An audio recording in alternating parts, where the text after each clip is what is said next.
तो दोस्तों एक बार फिर से स्वागत है आप सभी का आपके अपने favourite English learning channel scholar English पर। मेरा नाम है दीपिका कुमावत और मैं इस चैनल पर वेरियस कॉम्पिटिटिव एग्जाम्स के लिए इंग्लिश सब्जेक्ट टीच करती हूँ। दोस्तों आज हम इंग्लिश लिटरेचर के इंटरेस्टिंग टॉपिक को समझेंगे जिसका नाम है प्रॉब्लम प्ले। दोस्तों ये टॉपिक जो है वो स्टूडेंट्स को काफ़ी कंफ्यूजिंग लगता है, लेकिन आज हम इसे बिल्कुल सिंपल वे में समझेंगे। दोस्तों अगर आप भी इंग्लिश लिटरेचर पढ़ते हो या फिर पढ़ना शुरू कर रहे हो तो आपने शेक्सपियर, इब्सन या फिर बर्नार्ड शॉ के प्लेस के बारे में तो ज़रूर सुना होगा। लेकिन क्या आपने कभी सोचा है कि कुछ प्लेस कॉमेडी भी होते हैं, सीरियस भी होते हैं, लेकिन फिर भी आपको उसका एंड समझ में नहीं आता है। ऐसे प्लेस आपको कंफ्यूज करते हैं। दोस्तों इसी तरह के प्लेस को हम प्रॉब्लम प्ले कहते हैं। तो चलिए डिटेल में समझते हैं कि प्रॉब्लम प्ले यानी क्या होता है। दोस्तों अगर बात की जाए प्रॉब्लम प्ले के बारे में तो प्रॉब्लम प्ले एक ऐसा टाइप ऑफ ड्रामा या फिर प्ले होता है जिसमें सोसाइटी के किसी सीरियस इशू को हाईलाइट किया जाता है। ऐसे प्लेस सिर्फ एंटरटेनमेंट के लिए नहीं होते बल्कि ये लोगों को सोचने पर भी मजबूर करते हैं। इस तरह के प्लेस में सिचुएशन सिंपल नहीं होती है, ना ही हीरो बिल्कुल परफेक्ट होता है और ना ही जो है वो विलन बहुत ज़्यादा बुरा होता है। हमारे कैरेक्टर्स ग्रे जोन में होते हैं। ग्रे जोन में होते हैं मतलब कि जैसा हमारे साथ रियल लाइफ में होता है वैसे ही हमारे प्लेज या फिर ड्रामास के कैरेक्टर के साथ भी होता है। इस तरह के प्लेज में हमेशा एक प्रॉब्लम तो होती ही है, जैसे कि inequality, injustice, gender roles, marriage problems etcetera. और पूरे प्ले में उस प्रॉब्लम का कोई सल्यूशन नहीं मिलता। ऑडियंस को खुद डिसाइड करना पड़ता है कि सही क्या है और गलत क्या है। इसमें राइटर आपको आंसर नहीं देता, वो बस सवाल उठाता है। आपको जो है वो खुद इस प्ले का या फिर ड्रामा का जज बनना पड़ता है कि कौन सी चीज़ सही है, किसको आपको सपोर्ट करना चाहिए एक्सेट्रा। दोस्तों अब अगर बात करें प्रॉब्लम प्ले के ओरिजिन की तो ये कंसेप्ट 19th सेंचुरी में ज़्यादा पॉपुलर हुआ था। लेकिन इस कंसेप्ट की शुरुआत शेक्सपियर के कुछ प्लेज में से मानी जाती है।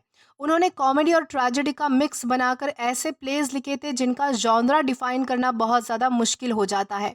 बाद में writers like Henry Ibsen, George Bernard Shaw and Arthur Miller ने भी प्रॉब्लम प्लेज लिखे जिसमें सामाजिक समस्याओं पर ध्यान दिया गया। तो दोस्तों यहाँ तक तो हमने बात की प्रॉब्लम प्ले के बारे में और उसके ओरिजिन के बारे में। अब इसी के साथ हम आगे बढ़ते हैं और जानते हैं फीचर्स ऑफ प्रॉब्लम प्ले। तो दोस्तों हमारा सबसे पहला फीचर आता है serious social and moral issue.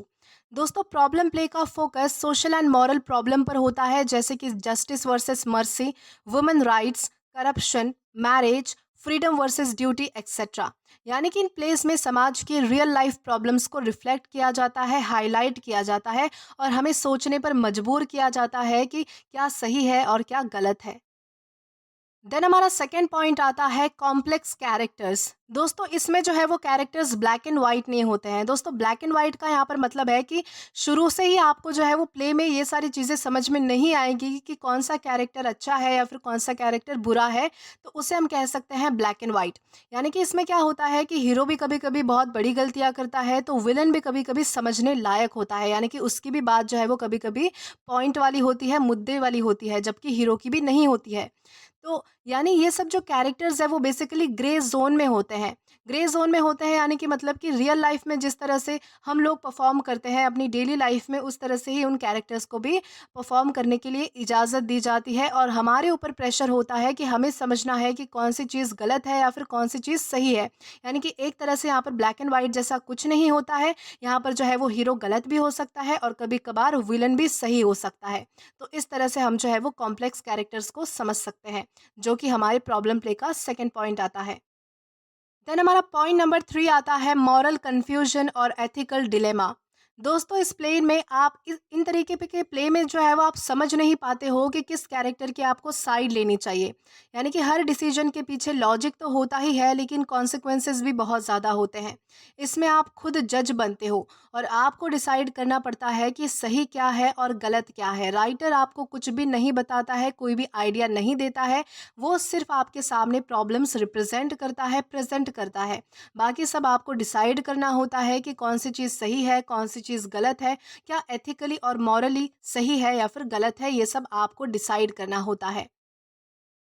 Then हमारा लास्ट पॉइंट आता है ओपन एंडिंग। दोस्तों प्रॉब्लम प्ले में एंड जो है वो सिंपल नहीं होता है, यानी कि इसमें ना तो हैप्पी एंडिंग होती है और ना ही प्रॉपर ट्रेजेडी होती है।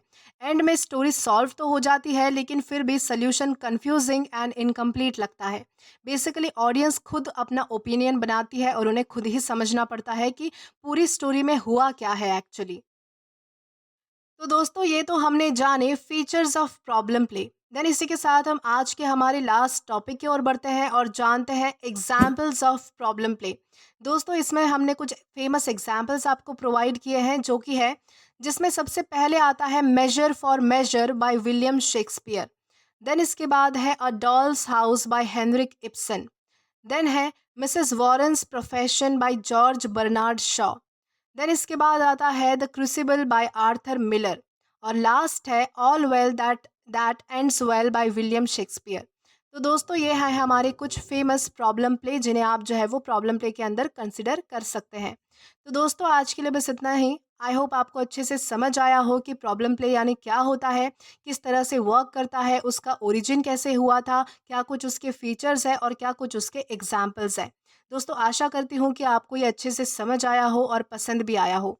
दोस्तों अगर आपने अभी तक हमारा टेलीग्राम चैनल ज्वाइन नहीं किया है तो टेलीग्राम पर English with Deepika Kumawat search करके या फिर डिस्क्रिप्शन में दिए गए लिंक के थ्रू डायरेक्ट आप हमारा टेलीग्राम चैनल ज्वाइन कर सकते हैं, ताकि आप कभी भी किसी भी नए आने वाले वीडियो से रिलेटेड कोई भी अपडेट्स को मिस ना करें। और दोस्तों अगर आपको आज का ये वीडियो पसंद आया है या फिर हेल्पफुल लगा है तो do like this video, subscribe the channel and share as much as you can. और अगर आपने इससे पहले वाले वीडियोस नहीं देखे हैं तो यहाँ पर मैंने एक प्लेलिस्ट प्रोवाइड कर दी है, जहाँ पर आप क्लिक करके वो सभी पहले वाले वीडियोस भी देख सकते हैं और एक्सप्लोर कर सकते हैं। Till then keep learning. Thank you.